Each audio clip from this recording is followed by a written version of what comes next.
大家好，我是阿胖，今天分享一个豆腐好吃的做法。首先准备一把干香菇，提前泡发。接下来把豆腐先切成条，然后再把它切成丁。切好之后装入碗中。接下来准备一点大蒜、姜片、老葱，搅成沫。搅好后先装入盘中，再切点葱花。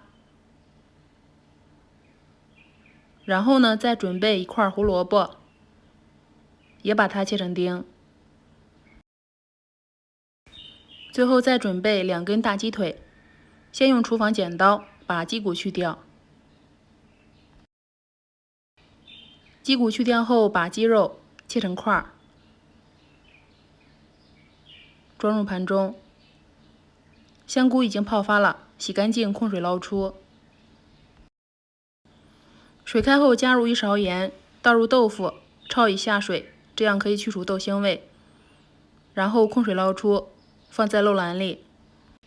油烧热，倒入鸡肉，开大火炒至肉色变白，把葱姜蒜末加进来，再加入1勺黄豆酱，翻炒均匀，炒出香味。加入1勺红油豆瓣酱，增香提色，炒出红油，下入香菇、胡萝卜丁，翻炒均匀。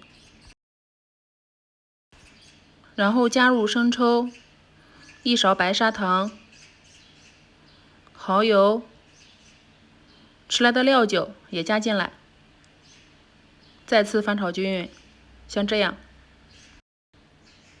这时加入约500毫升啤酒，盖上盖子，大火烧开之后转中火，先煮5分钟。5分钟已经到了，把豆腐下进来，用锅铲搅动一下，使豆腐泡在汤汁里。最后盖上盖子，开中小火焖煮8分钟。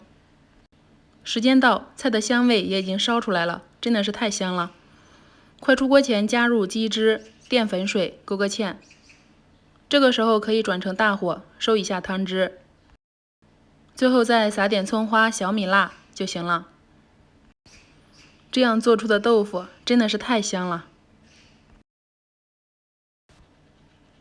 这样烧出的豆腐特别的滑嫩入味，鸡肉更是鲜嫩，香菇就像鲍鱼一样，嚼起来非常有嚼头，真的是特别好吃。就连汤汁蘸馒头、拌米饭都是非常的香。炎热的夏天来上这么一盘又能吃又能拌饭的菜，真的是很方便。我是阿胖，喜欢的话可以试试哦。谢谢您的观看。